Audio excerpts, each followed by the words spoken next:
It's raining money, y'all. It's time to get locked and loaded for Locked On UCLA. The money signed by the Big Ten? Yeah, that's a lot of money. It's a lot of dough UCLA can see in the coming years after they move to the Big Ten in 2024. Will the Regents stop it? We can get to that. How will it affect recruiting? All sorts of things coming from the Big Ten move. We see the money aspect with the deal being signed. Let's talk to it as we get started on Locked On UCLA. You are Locked On UCLA, your daily podcast on the UCLA Bruins. Part of the Locked On Podcast Network, your team every day.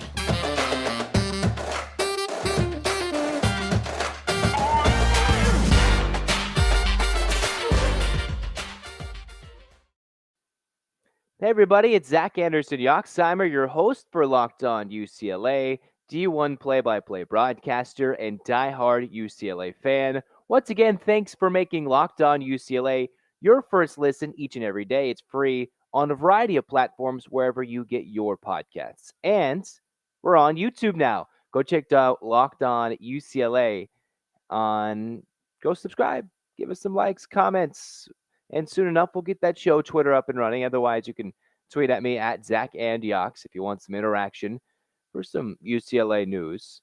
And most importantly, this episode brought to you by BetOnline. What are the odds, I wonder, from BetOnline that the Regents will actually exercise any of their power authority to block the Big Ten move, which will look extremely stupid if they actually try to do something because the Big Ten media rights deal was just signed. Yeah, it was kind of crazy. But first, Bruin fans, get those hands in the air. It's time for a Bruin 8 clap. And 1, 2, 3, 4, 5, 6, 7, 8, UCLA. UCLA, fight, fight, fight. As we're all crazy energized and excited about the money coming UCLA's way. A lot of the teams in the Big Ten already see some big money. It just got even bigger. A deal worth close to $7 billion, if not $8 billion, depending on what sources you use.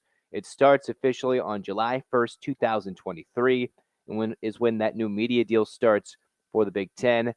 While UCLA obviously does not move there till the 2024 year, 2024-25 year for UCLA, they still will reap the benefits rather quickly.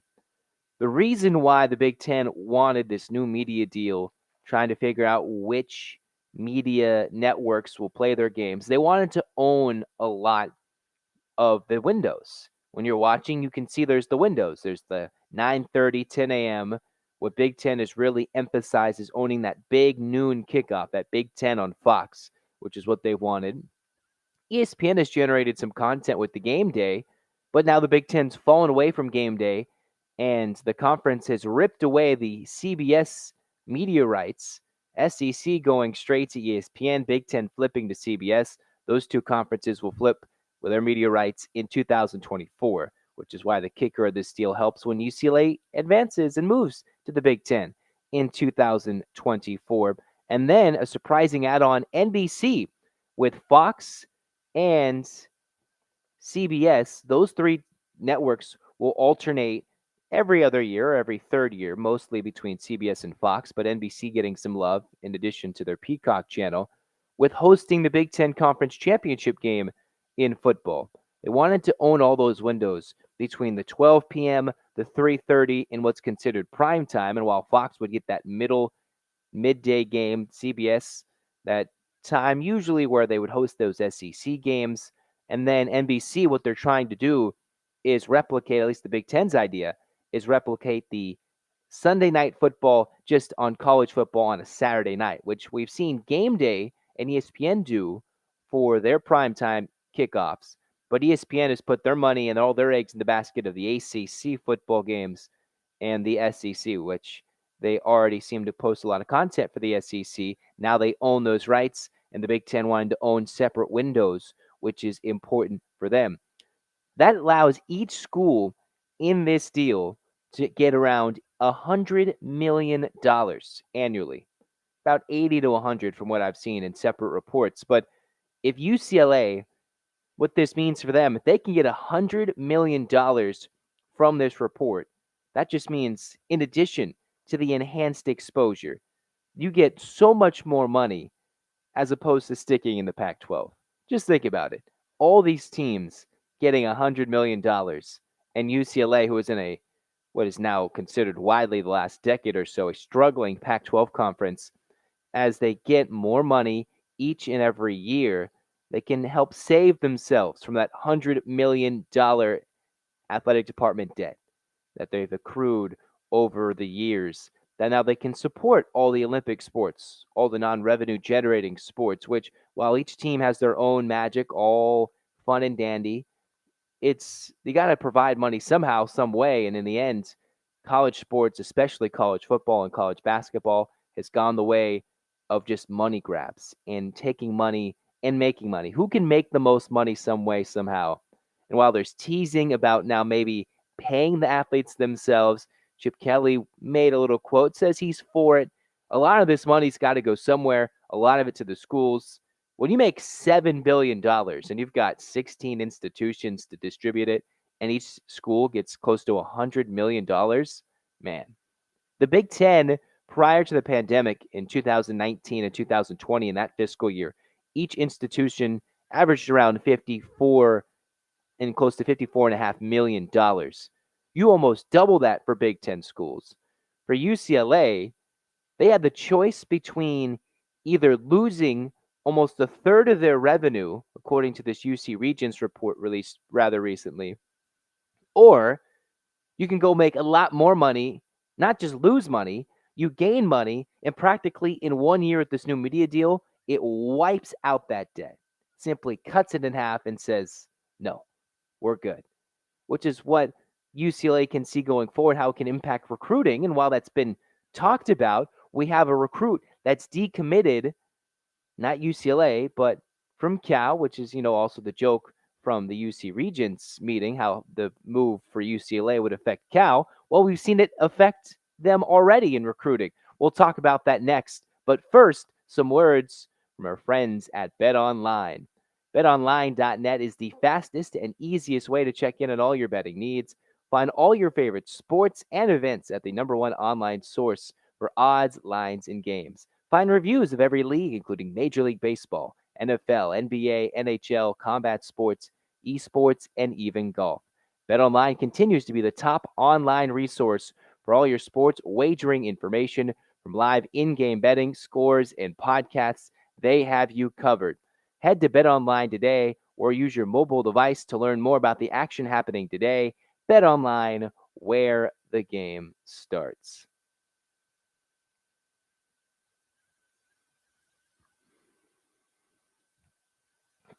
So now, segment 2, as we roll along in this podcast, Locked On UCLA. We've had quite the energy these first few weeks, restarting, relaunching Locked On UCLA by the fans, for you each and every day.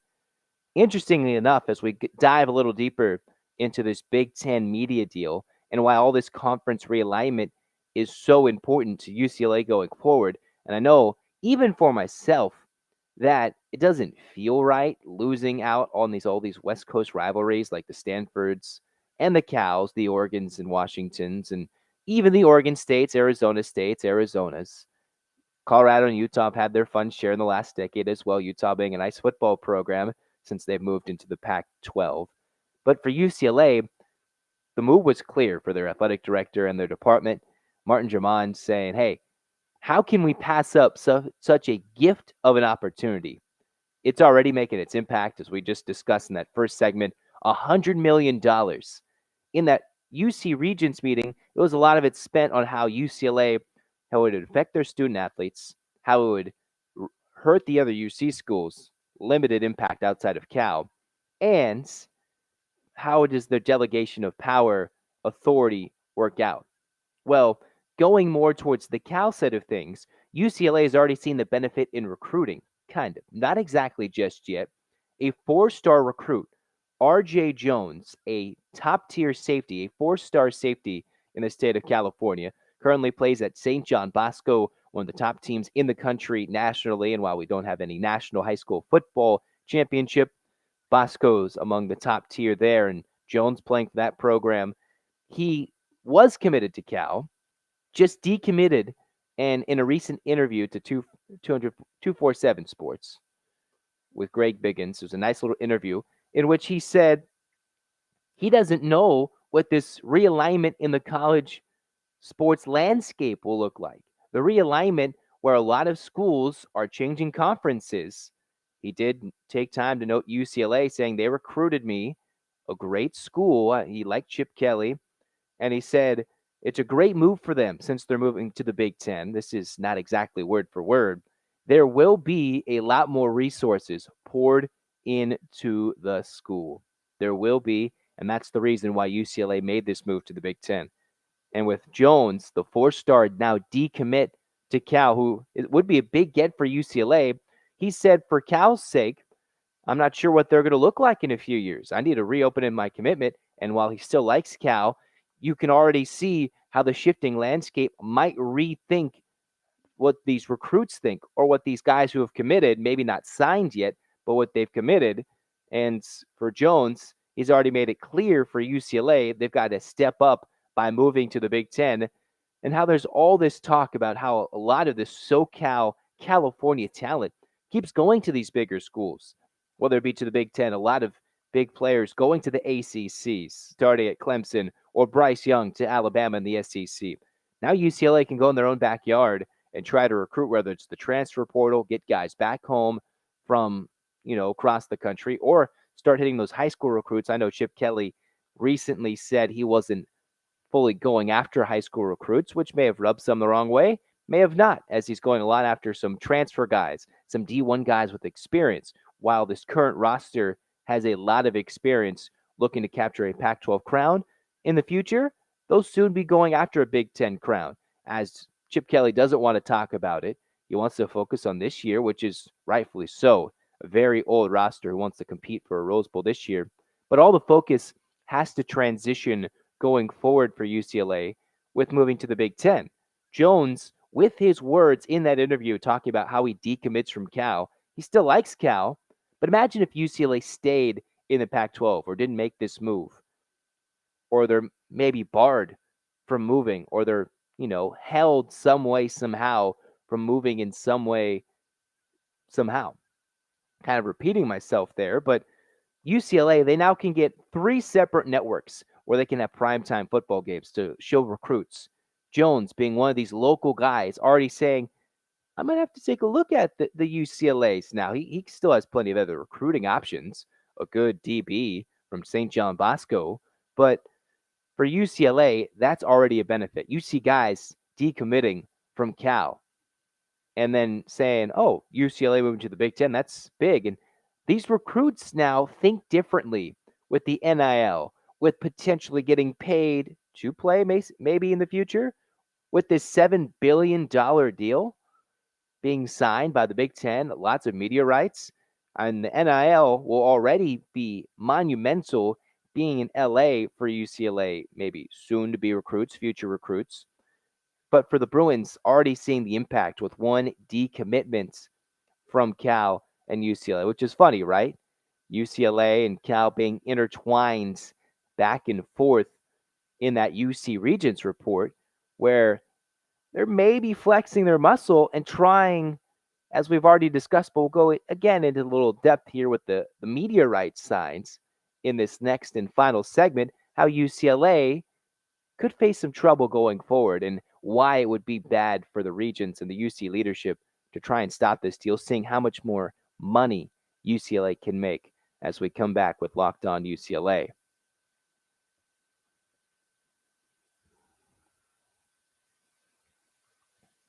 Final segment for Locked On UCLA. If you're tuning in with the audio, make sure to like and subscribe, whether it's Apple Podcasts and such. If you're watching on YouTube, go tell your friends. Come subscribe to the YouTube channel. Maybe go back and forth, whatever you like more. The audio, if you're driving in that forever traffic in LA, in SoCal. I know the 210's closed now. Who knows? Everything can be a long travel with school starting again, college starting up again soon. Not just yet for UCLA, but all the high schoolers, the elementary schools, that commute is about to get longer. Make sure to go back and forth between YouTube as we'll soon have more guests on the show for Locked On UCLA. So this final segment will dedicate talking about why it would be dumb and a bad move for the UC Regents to try and flex their muscle on some sort of power authority where UCLA could be blocked. Not likely. They could attempt to block them, and it just wouldn't look bad. In a previous episode, I went in depth about how the leadership met together, and they were talking about the 3 points of emphasis of concern. We talked about it, one, how would the student athletes be dealt with, and how would the non-chartered student athletes deal. That would be an extra 24 hours for UCLA and their athletes traveling, just being wasted from the extra extended travel with the much further traveling times and distances to go, and their soon to be their future Big Ten rivals. Then the UC Regents were talking about how would it affect the UCs. It doesn't, not at all, except for Cal. And a third thing is how do the Regents feel about this?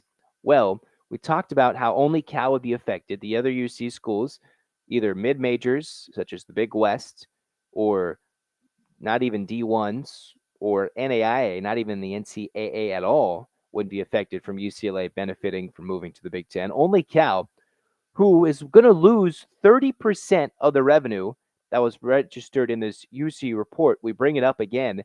SC accounting for close to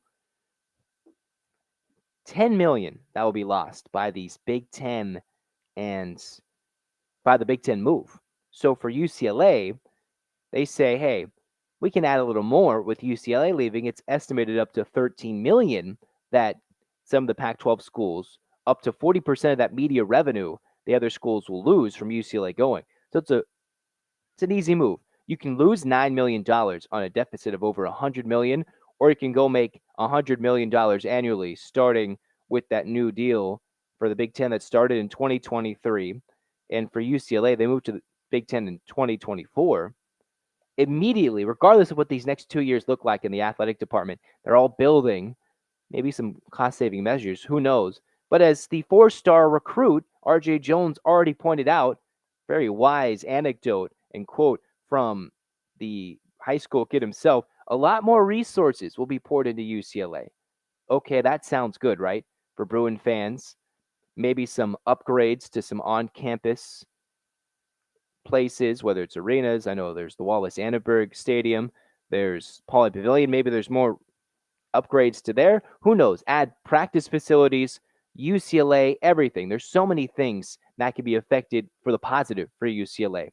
And now the Regents, who we mentioned late after that meeting, was reported by the LA Times that they could flex their muscle and think that they could block or attempt to block this move.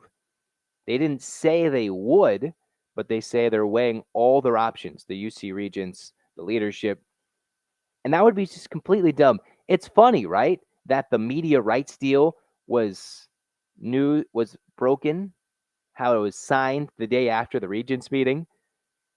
Not sure how that was planned, but it's just funny how the news breaks sometimes. All right, UCLA, well, we're going to make your life hard. Well, now the Regents are going to look extremely bad if they try at any point to block this because of that 1991 kind of delegation of authority to the UCLA or the campus chancellors on athletic campus memberships with conference memberships. And UCLA thought, hey, this is a great opportunity. If we pass it up, maybe our fans, maybe not like it at first, maybe they will. They will be screaming for their jobs if they don't make this move. They made the move. Now it's the Regents who have to do the right thing. The right thing for me is I know they're thinking about the benefits for the Cals, the other UCs, and Cal already losing a commit because of this move to the Big Ten. But UCLA, why would they care about Cal? I know they've had a rivalry in football since the early 1900s. They've been playing Cal in sports for so long, and it seems wrong that they only play Cal once in basketball this year on the men's side. But for the Bruins, what are they missing? They're missing lots of money that can fund student athletes going forward into the future, better their lives, better their student athlete experience. Despite a lot of travel, that can help with the offsetting costs from so much money they'll make from this business deal, from this media deal, from the Big Ten over the three networks, the Fox, the CBSs, and the NBCs. The Regents continually say, all right, we're worried about different things. But then the joke was, think I saw the quote, I mentioned this before. Hey, can Cal get into the Pac-10? Well, obviously they meant probably the Big Ten, but who knows? But you can't be misquoted like that. UCLA needs the Regents to do the right thing, which is not block their move to the Big Ten. It would look bad. It would be bad. And considering even Gavin Newsom, who was crying from above in Sacramento, he didn't even make the meeting yesterday. I know he's got other things on his mind, but you could just tell the focus is how can they serve the other UCs? And I think they can serve the other UCs right by getting UCLA to move to the Big Ten. And now those bye games for those mid-tier smaller schools in the mid-majors, maybe those bye games can be a little more money in basketball. I know in football there's not many California schools that UCLA will go to play, but in basketball, those bye games early on, that can help out some of the UC schools like the Santa Barbaras, the Irvines, list off the top of my head. And I know there's other schools that could benefit from it. So there's so many things that can still benefit other institutions. And if UCLA and Cal renew a rivalry series, maybe it's a non-conference back and forth if Cal doesn't get added to the Big Ten. There's just so many ways that if the Regents go back and forth and block this, it can just look bad. They gave the delegation of authority, but they said, hey, actually, we can block this. We don't like not being talked to. Well, if you had the right leadership, maybe you would think, how is this beneficial to everybody? It's a great report to think about and go through everything and think about what is the reasons for the good and the bad. It's always good to have a pros and cons list for every move, but to be so outspoken on this and more power hungry than it is thinking about what the benefits actually will be, that just seems to be a problem. It is a problem. Hopefully nothing will come of it. If there's any attempts to stand in front of UCLA's move, we will report it here in Locked On UCLA. More camp news we'll get to it next week as we try and think about, all right, how is UCLA shaping up? Only so many more weeks, so many more days. It's coming soon. September 3rd can't get here soon enough as the Bruins will take on Bowling Green. Meanwhile, for Locked On UCLA, we will wrap things up today. Bruin fans, get those hands in the air for a Bruin A clap. And 1, 2, 3, 4, 5, 6, 7, 8, UCLA. UCLA, fight. Make sure to go check out Locked On Pac-12 with Spencer McLaughlin. He's probably got more on this. Make that your second listen for Locked On Pac-12. Spencer does a great job with his content. He hosts 2 podcasts, and Locked On Pac-12 is a great show. So go and check him out. But for Locked On UCLA, I'm Zach Anderson-Yoxheimer. Thanks for tuning in again. And go check out YouTube. Go like, comment, subscribe on the video portion. Go listen on your audio. Otherwise, this has been Locked On UCLA. Go Bruins.